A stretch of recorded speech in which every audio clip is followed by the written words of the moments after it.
316쪽. 그뒤 육조 대사께서는 8월 초 3일에 이르러 공양 끝에 말씀하셨다.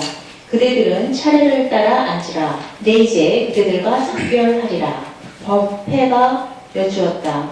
이 동격법의 전수는 위로부터 지금까지 몇 대입니까? 육조 대사께서 말씀하셨다. 처음은 7 부처님으로부터 전수되었으니 석가모니 부른 그 7제이십니다. 네, 쭉 내려오는 거. 그 다음 페이지에 보면 뭐 대가사본 제8. 그러니까 이제 7 부처님으로부터 위에부터 이렇게 내려오니까 과거 7부를 얘기하는 거죠. 네, 과거 7부부터 내려오면은 가섭존자가 8번째가 되고 아난이 9번째 해서 이제 쭉 해능이 40대. 40대인데 이제 과거 7부를 빼면은 해능이 33번째죠. 7을 빼니까 40대에서. 그래서 삽삼조사라고 그래요. 그걸. 33조사인데 33 이게 읽기가 안 좋으니까 삽삼으로 이렇게 읽어요. 삽삼조사 그러면 그게 바로 해능까지의 33분의 조사 스님들을 얘기하는 겁니다. 그렇게 하시면 돼요. 그래서 이것은 또 넘어가고 삽삼조사 얘기들 거기 뭐 재밌는 얘기들만 쭉 써놨어요. 나중에 한번 집에 가서 읽어보세요. 넘어가고 326쪽. 법회가 또 여쭈었다. 대사님께서 이제 가심에 무슨 법을 부척하여 남기시어 후대의 사람으로 하여금 어떻게 부처님을 보게 하시렵니까? 육조 대사께서 말씀하셨다. 그대들은 들으라. 뒷세상에 미혹한 사람들이 다만 중생을 바로 알면 곧 능히 부처를 볼 수 있느니라. 만약 중생을 알지 못하면 망법도로 부처를 찾아도 보지 못하리라. 내가 지금 그대들로 하여금 중생을 알아서 부처를 보게 하고자 다시 참 부처를 보는 해탈의 노래, 견진불 해탈송을 남기리니 미혹하면 부처를 보지 못하고 깨달은 이는 바로 보느니라. 예, 중생을 알면 부처를 본다. 이게 무슨 소리냐면은 지난번에도 얘기했지만은 너무 깨끗한 거울은 안 보이니까 이 유리가 거기다가 유리 조심 딱 써놔야 여기 유리가 있구나 하고 알죠. 유리 조심 써놓은 게 중생이고 그 투명한 유리가 부처인 거예요. 그러니까 유리 조심이 써놔야 여기가 유리가 있다는 걸 아는 것과 똑같아요. 중생을 알아야 부처를 본다. 그 다음에 법회는 듣기를 바라오며 대대로 유전하여 세세생생에 끊어지지 않게 하리이다. 육조 대사께서 말씀하셨다. 그대들은 들으라. 내 그대들을 위하여 설하리라. 만약 뒷세상 사람들이 부처를 찾고자 한다면 오직 자기 마음의 중생을 알지니 그러면 바로 능히 부처를 알게 되는 것이니라. 곧 연이 중생에게 있으므로 중생을 떠나서는 부처의 마음이 없느니라. 그 다음 미혹하면 부처가 중생이요 깨달으면 중생이 부처니라. 어리석으면 부처가 중생이요 지혜로우면 중생이 부처이니라. 마음이 험악하면 부처가 중생이요 마음이 평등하면 중생이 부처이니라. 그러니까 부처나 중생이나 사실은 둘이 아니다 이 소리죠. 중생과 부처가 둘이 아니다. 불이. 이 불이 정신은 불교를 관통하는 정신입니다. 나와 남이 둘이 아니고 부처와 중생이 둘이 아니고. 그래서 합장에는 그 불이 정신이 있다 그랬죠. 나와 남 둘이 아니다. 부처와 중생 둘이 아니다. 이렇게. 둘이 아니다라는 말과 하나다라는 말은 달라요. 또 오른팔과 왼팔이 사실 둘이 아니죠. 이게 한 몸통에서 나왔으니까 둘이 아니지만 용도는 또 다르죠. 왼쪽 손은 뒷 닦는 용도, 오른쪽 손은 밥 먹는 용도. 이 용도는 다른 거예요. 그러니까 부처와 중생도 결국은 둘은 아니지만 어디서 차이가 나느냐? 용도에서 차이가 나는 거예요. 용도에서. 그 다음에 한평생 마음이 험악하면 부처가 중생 속에 있으며 한 생각 깨달아 마음 평등하면 바로 중생 스스로 부처로다. 내 마음에 스스로 부처가 있으니라. 자기 부처가 참 부처이니 만약 자기에게 부처의 마음이 없다면 어느 곳을 향하여 부처를 구하리요. 그래서 자기의 마음에 부처가 있다. 그래서 부처를 상당히 친근화시켰죠. 대승불교의 부처는 굉장히 신격화 내지 신격화가 아니지 불격화지. 신이 부처보다 사실 아래니까, 제자니까. 불격화는 상당히 높은 수준이고, 오랜 세월을 거쳐서 수많은 보살행을 통해서 뵐 수 있는 자리였죠. 근데 여기서 보면은, 이제 여기서는, 한마음 돌이키면, 한 생각 깨달으면, 바로 부처다.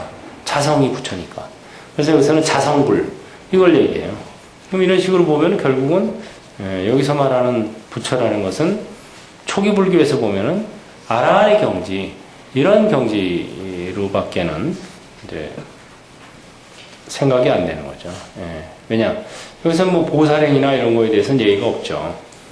그래서 선에서 보살행 이런 얘기가 이제 별로 없는데, 그러니까는 결국은 제가 보기에도 초기 불교의 아라한과를 얻는 것이 여기서 말하는 부처의 경지, 이게 아닌가. 이렇게밖에는 볼 수가 없어요. 왜냐하면 또 중국 사람들은 굉장히 현세적이거든요. 중국 사람들이 왜 장사를 잘하잖아요. 장사를 잘하는 것은 현실의 계산이 밝다는 소리거든요. 굉장히 현실주의적입니다. 인도 사람들은 굉장히 내세지향적인 면이 많아요. 금생은 어차피 텄고 내세나 한번 어떻게 해보자, 이런 생각들이 많아요. 실제로 여행 다니면서 얘기해봐도. 근데 중국 사람들은 좀 그렇지가 않아요. 내세가 어떻게 될지 어떻게 알아. 지금 잘 살아야지. 개똥밭에 굴러도 금생이 최고야. 이승이 최고야. 이게 중국적인 기질입니다, 이게. 그러다 보니까 만약에 인도에서 설명하는 것처럼, 야, 부처라는 것은 수십 생, 수백 생을 거쳐서 겨우 될까 말까 한 거야, 이러면은 안 먹히는 거예요, 중국 사람들. 아니, 수십 생, 수백 생 후에 뭐라, 이게 지금 내 잘 먹고 이게 배부르고 등 따시고 좋은 게 중요한 거지, 앞으로 내세 뭐 어떻게, 그건 뭐 중요해. 이렇게 돼버리니까. 중국 사람들이 현세지향주의라는 것은 공자, 이런 가르침을 받아 알 수 있어요. 공자 같은 경우는 중국의 위대한 성인으로 추앙받지만 내세에 대해서 얘기 안 했습니다, 거의. 뭐 금생의 일도 모르는데 내생 일을 뭐하러 물어보냐, 이런 식으로 대답했거든요. 제자들이 죽은 후의 일을 물어보면은 그렇게 대답할 정도로 내세의 일에 대해서 무관심했는데, 그것은 공자님이 무관심했다기보다는 중국 사람들 자체가 굉장히 현세지향적이라는, 어떻게 해서는 현세에서 잘 사고 이러는데 초점이 맞춰져 있지, 물론 내세관이 전혀 없는 건 아니겠죠. 누구나 다 인간이라면 다 있는 거지만, 인도 사람들에 비해서 볼 때 현세지향적인 점이 강하다. 우리도 좀 뭐 그런 편이죠. 우리도 뭐 좀 중국 사람들이나 중국, 한국, 일본이 좀 성향이 비슷하죠. 그 안에서 또 조금씩 다르긴 한데, 그래서 인도하고는 좀 달라서, 그러다 보니까 이 선이 자리를 잡은 거예요.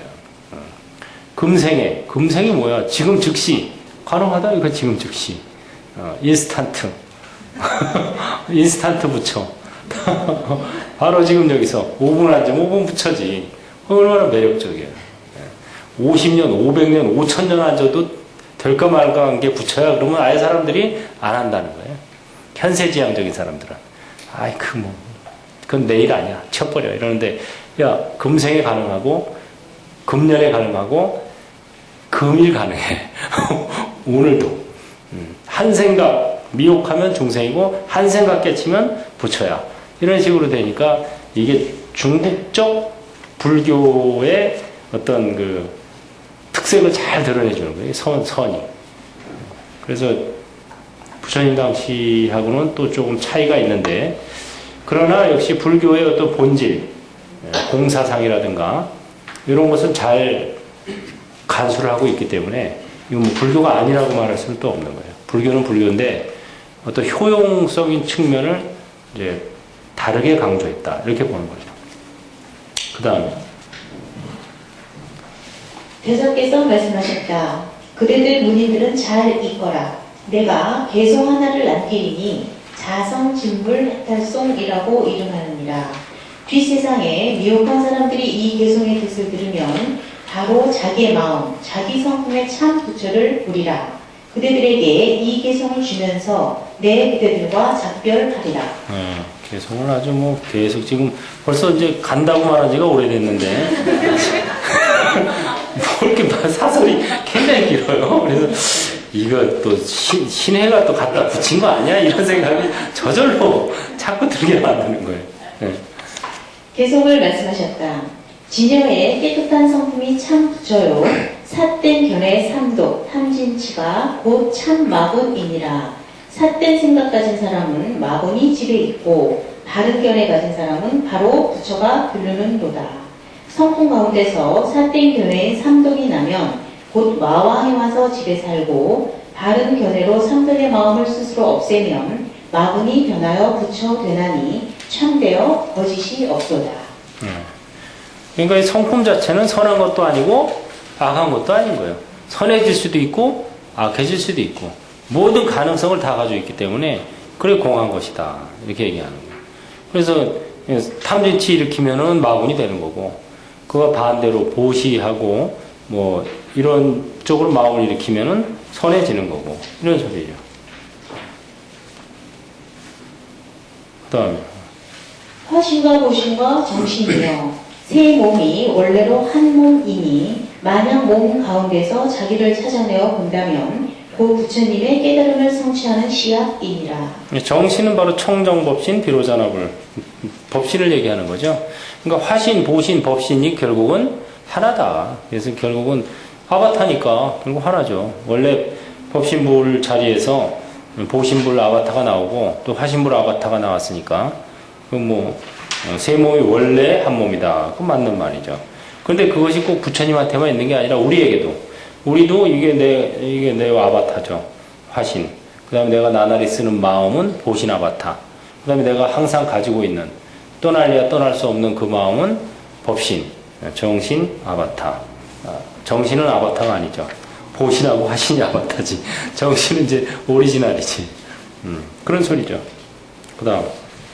본래 화신으로부터 깨끗한 성품이 나나니 깨끗한 성품은 항상 화신 속에 있고 성품이 화신으로 하여금 바른 길을 행하게 하면 장차 원만하여 참됨이 다함 없도다. 음욕의 성품은 본래 몸의 깨끗한 씨앗이니 음욕을 없애고는 깨끗한 성품의 몸도 없느니라. 다만 성품 가운데 있는 5가지 욕심을 스스로 여의면 성품을 보는 찰나 바로 참이루다. 네. 그래서 음욕의 그 성할 때의 성자와 성품 성자는 같은 성자를 쓰죠. 신방변의 날생자. 그래서 여기서 보면 이제 그런 얘기도 해요. 그러나 이제 결국은 뭐냐면 성품에 있는 욕심을 여의면 5가지 욕심이라는 것은 이제 우리 왜 수면욕, 식욕, 성욕, 수면욕, 재물욕, 권세욕이죠. 그런 5가지 욕심을 여의면 떠나면 성품을 보게 된다. 성품을 억지로 보려고 그러지 말고 욕심만 덜어내면 그 자리가 바로 성품 자리다. 이렇게 되는 거죠. 다음에 만약 금생의 근도의 법문을 깨달으면 바로 눈앞에 세존을 보려니와 만약 수행하여 부처를 찾는다면 어디서 진리를 구해야 할지 알 수가 없다. 만약 자기 몸 가운데 본래로 진리 있다면 그 진리 있음이 바로 성불의 씨앗이니라. 그러니까 깨달음을 얻으려고 노력하지 말고 깨어 있으려고 노력을 해라. 이 소리죠. 깨달음을 얻으려고 노력하는 것은 내가 깨닫지 못했다는 주문을 계속 외우고 있는 거예요. 그러니까는 깨어 있으려고 노력하면은 바로 지금 여기서 깨달음을 얻는다는 것은 그 바로 지금 여기서 어렵죠. 그러나 깨어 있는 것은 바로 지금 여기서 가능하죠. 자기 몸을 관찰하고 마음을 관찰하고 성품을 관찰하면 그게 바로 깨어 있는 거니까. 그러니까 항상 깨어 있으려고 노력하면은 되는 거지. 굳이 깨달음을 얻네 마네 이거 하다 보면은 이제 그 중생 자리에서 오히려 떠나기가 어렵다.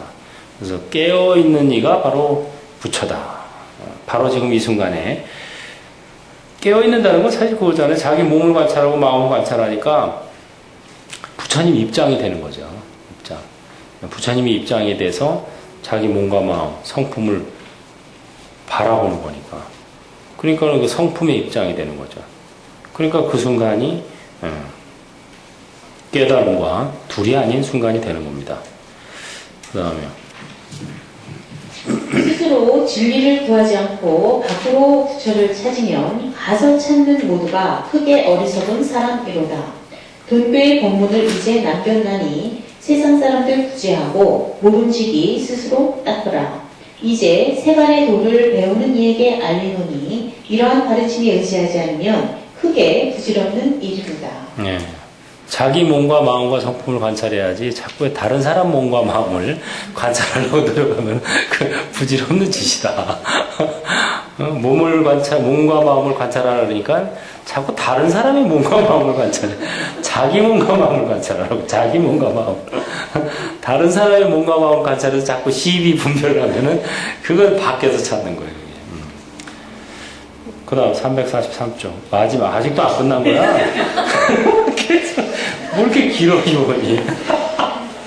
회사께서 개성을 선에 마치고 마침내 문인에게 고하였다. 그대들은 잘 있거라. 이제 그대들과 작별하리라. 내가 떠난 뒤에 세속의 인정으로 슬피 울거나 사람들의 조문과 돈과 비단을 받지 말며 상복을 입지 말라. 그런 짓은 성인의 법이 아니며 나의 제자가 아니니라.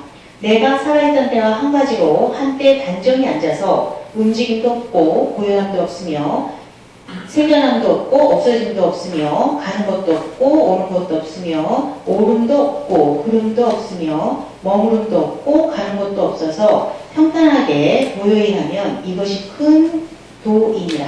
예. 뭐 장례식이라고 뭐 뻑적지근하지 말고 앉아서 참선이나 해라 이 소리.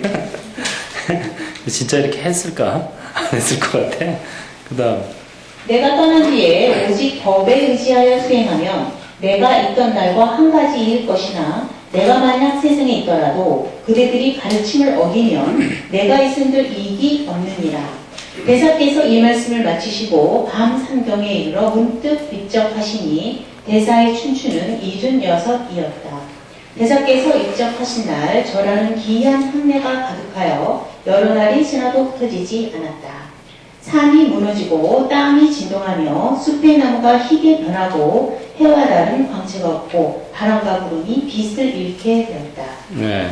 그래서 부처님 당시에도 이제 장사 치르고 이러는 것은 신도들한테 맡기지 스님들은 그냥 정진이나 해라 이렇게 얘기하셨어요. 부처님도. 그래가지고 장례식 이런 것은 신도들한테 맡겨라. 그 다음에 거기서 사리가 나오면은 나누어서 신도들이 공양할 수 있게 이렇게 해라. 이것처럼 이제 육조 스님도 장례식 뭐 이런 거 막 복잡하게 하지 말고 그냥 정진이라 하고 장례식은 이제 신도들이 하게 이렇게 한 것 같아요. 그 다음에 347쪽. 8월 3일에 입적하시고 11월에 이르러 대사의 영구를 모시어 조계산에 장사 지내니 대사의 용감 속에서 흰 빛이 나타나 곧게 하늘 위로 솟구치다가 이틀 만에 비로소 흩어졌다. 소주 자사 위거가 비를 세우고 지금까지 풍량을 올렸다. 예, 여기도 보면은 입적은 8월 달에 하셨는데 영구를 모셔서 장사 지낸 것은 11월 달이었어요. 그러니까는 9, 10, 11 그러니까 한 3달을 그냥 이렇게 놔뒀던 거예요. 그래서 거기 한번 읽어보세요. 8월 3일에 돌아가셨는데. 8월 3일에 돌아가셨는데 동짓달에 이르러 주계산에서 장사를 지냈습니다. 용감에서 흰 빛이 나타나서 하늘 위로 솟구치다가 이틀 만에 흩어지는 이적이 보였다고 합니다. 이 책은 도남본 육조당경인데 덕이본 육조당경이나 경덕 전등록에도 육조 스님에 관한 여러 가지 일화들이 전해지고 있습니다. 덕이본에는 육조 스님께서 입적하시기 전에 내가 멸한 뒤 5, 6년이 지나서 마땅히 한 사람이 와서 내 머리를 가져가리라는 예언을 하십니다. 그런데 당시 신라에서 삼법이라는 스님이 육조 스님의 머리를 탈취해 옵니다. 도남본에는 그런 기록이 없지만 덕이본 육조당경과 경덕 전등록에는 그것에 관한 기록이 나와 있습니다. 그 내용은 다음과 같습니다. 조사를 탑에 모신 후 개원 10년에 이르러 밤중에 탑 속에서 소리가 나서 봤더니 상주 차림을 한 사람이 탑에서 달아났다. 탑 속을 살펴보니 목에 상처가 있었다. 나중에 이 사람을 잡았는데 이름이 장정만이고 어머니의 상을 치르는데 돈이 없어서 신라에서 온 삼법 스님과 대리 스님에게서 돈을 받고 육조대세의 머리를 취해서 해동에 돌아가서 공양하고자 했다.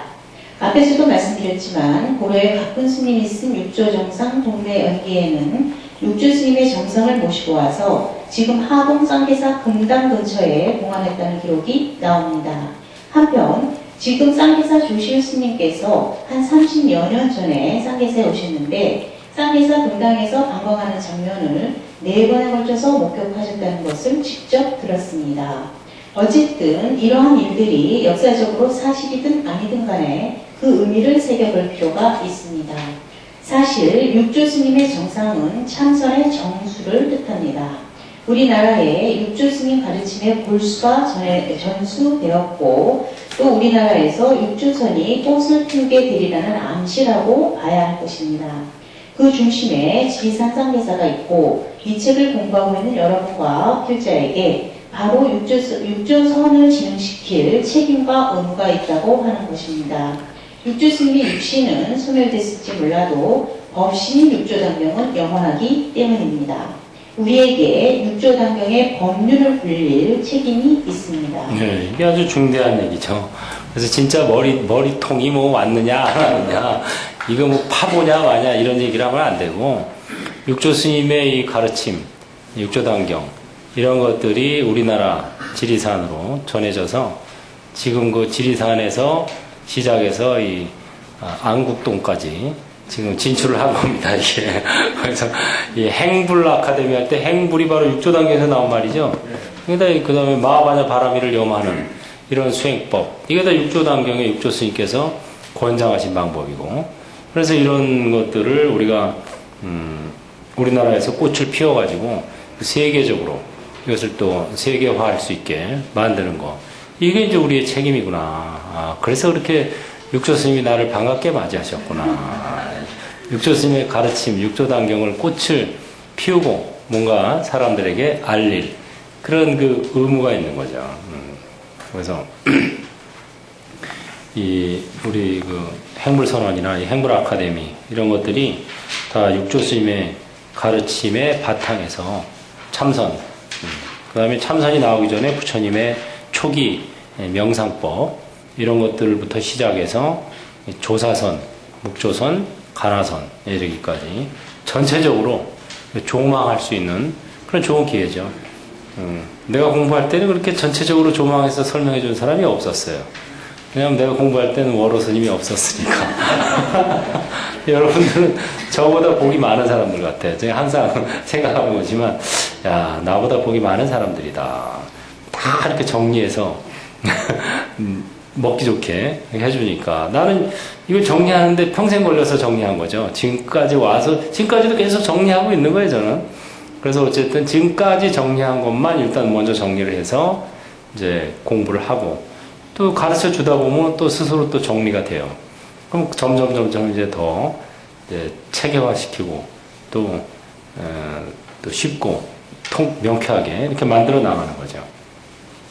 그 쌍계사 조실 그 큰 스님, 지금 고자산자 큰 스님께서 30년 전에 이제 처음에 쌍계사 주지로 오셨는데, 그때 그부터 시작해서 몇 년 사이에 육조 스님 그 정상 탑 있는 금당에서 방광, 빛이 쫙 나가지고 저 남해 보리함 쪽으로, 그쪽 방향으로 가는 거를, 4번을 목격하셨다 그래요. 3번은 그쪽으로 가고, 1번은 그쪽에서 오는 걸 목격하셨다 그러는데, 하여튼 뭐, 본인이 직접, 말씀을 하시니까, 뭐 적어놓은 것도 있어요. 적어놓은 걸 보면서 내가 또 직접 여쭙죠. 이걸 내가 읽었는데, 진짜 이거 목격하셨습니까? 그러니까 본인이 뭐, 말씀하시대요. 주지에 온 73년도인가 주지를 처음 그쪽에 오셨는데 75년도에 오셨는데 주지에 온 지 얼마 안 돼서 그런 방광들을 서상을 목격했다 이런 말씀을 하시니까 역시 뭐 뭔가 좀 상서롭죠. 상서로. 그러니까는 우리가 그 이런 그 기운들을 잘 살려서 이 육조 스님의 이 행불 사상 이것을 이제 세계화 시키는데 여기가 이제 일단은 내가 이제 행불 운동을 그 지리산 국사함에서부터 시작했거든요. 1998년도인가 9년도에 시작을 했어요. 그때부터 98년도면은 이제 15년 가까이 되네, 그죠? 지금으로부터. 그때부터 이제 거기서 시작해가지고 계속 이제 철야 정진 한 달에 한 번씩 뭐 두 번씩 이렇게 정진하면서 계속 또 방송하고 이러면서 점점 이제 해서 송파에 갔다가 다시 이천에 갔다가 다시 이쪽으로 또 온 거죠. 그래서 이천에 이제 행불선언을 지어놓고 이제 여기서 이제 해서 이제 서울에다가 이제 터를 잡아야죠. 서울에 터가 잡히면 미국이나 어디 세계화 또 육조 행불 사상이 세계화 될 수 있게 또 이제 지평을 넓히는 건데 일단은 이제 우리나라에다 또 서울에다가 터가 잡혀지면은 굉장히 좋을 것 같아요. 그래서 이 행불 사상이 내가 뭐 없는 걸 만들어낸 게 아니고 육조 스님의 말씀이고 사상이고 또 도겐선사 묵조선의 개종인 도겐선사도 이거를 또 천양을 했고 또 결국은 이제 부처님의 가르침의 핵심이다 이거죠. 불교의 어떤 핵심을 이 시대의 언어로 풀이해 놓은 거죠. 그래서 이 육조단경이라는 참 경을 가지고 여러분과 제가 6개월 동안 이제 공부한 게 참 대단한 수승한 인연입니다. 여러분들은 이미 이런 인연을 만났기 때문에 앞으로 법륜을 굴릴 권한과 의무가 있다. 이 법륜을 이제 굴려나가는 데 있어서 함께 우리가 다 같이 힘을 모아서 이런 불법의 핵심을 잘 전수한다는 것은 굉장히 중요한 일이죠. 그것을 잘 해주기를 바라는 마음 간절합니다. 질문 있으면 하세요. 자, 오늘 이제 종강이니까. 네. 실정 내에 보면 네. 세 번째 달마대사가 하는데 네. 그 다음이 문수사리고살, 불교사를 있지 않습니까? 네. 그 순서가 달마대사가 위에 있는 이유가 달마대사가 세 번째 나와요? 어떻게 무슨 내용이죠?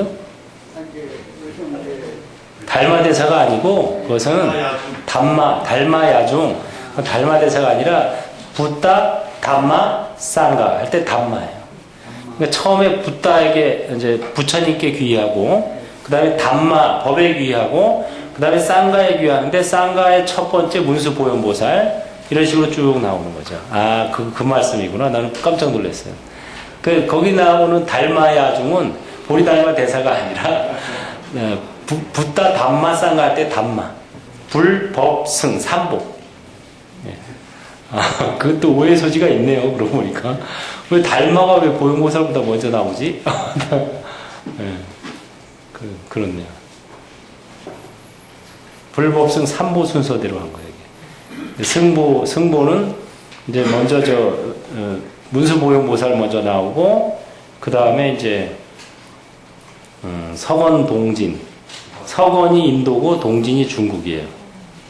그바 해동 인도와 중국으로부터 및 우리나라 해동까지 걸쳐서 모든 그 큰 스님들에게 또 역대 선지식들에게 귀의하고 뭐 이런 식으로 나오죠. 근데 이제 쌍계사는 두 줄을 더 넣어요. 그래서 구정례를 하는데 그게 이제 아까 말씀드린 삼법 대비 양대 화상에게 지신기명례하고 그 다음에 진감해소 대선사에게 또 지신기명례 창권 주니까 쌍계사에.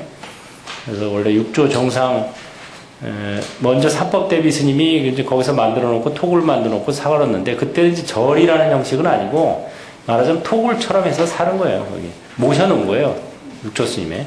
근데 본격적으로 절을 지은 것은 이제 진감국사, 진감해소 선사죠. 그 진감국사가 먼저 지금 제가 사는 국사함에 먼저 절을 만들었다 그래요. 국사함에 계셨는데 신도들이 많이 늘어나고 이러니까 제자들이 국사함은 이제 좁잖아요. 그러니까 쌍계사 쪽으로 내려가서 중창을 했다 그래요. 쌍계사로. 좀 큰 절을. 그러니까 그렇게 보면 국사함이 쌍계사의 원조예요. 예, 사실은. 국사. 그래서 국사하면 오래 살면 국사가 될 것 같아서 끈질기게 한번 사는 데까지 살아보자. 네. 네. 다 같이 합장하시고. 행불행자의 서원. 부처님 감사합니다. 법륜을 굴리겠습니다. 행불하겠습니다.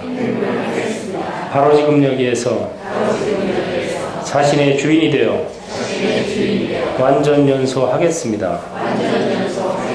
아는 만큼 전하고 가진 만큼 베풀겠습니다. 행불하세요.